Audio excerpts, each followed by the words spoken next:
friends, we are solving grade 9 mathematics CBSE second chapter polynomials of the NCERT solution. Here exercise 2.2 question number 3, we are solving the third one. The previous examples are already solved. Please check the link in the description box. Let's solve the third question. The question is that verify whether the following are the zeros of the polynomial indicated against them. So p of x here is given that x square minus 1 and we need to check it for the x equal to 1 and minus 1.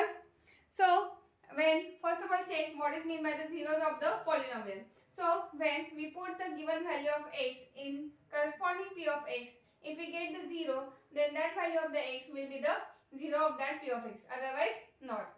So let's check for given polynomial, given p of x equal to x square minus 1 and we need to check for x equal to 1 and x equals to minus 1. Now we will solve one by one. Here first putting x equals to 1. So wherever it is x, just put it x equals to 1.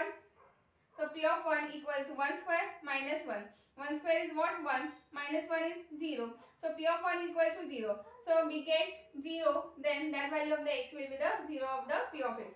So hence x equal to 1 is 0 of the given polynomial. Let's quickly check for the p of x equal to minus 1 equals to. So putting x equals to minus 1. So here we have p of minus 1 equals to minus 1 square minus 1.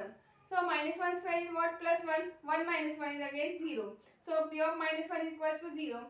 Hence x equal to minus 1 is also 0 of the polynomial. And therefore p of x equals to x square minus 1. And for x equal to 1 and x equal to minus 1, both the values, it is the 0 of the given polynomial p of x.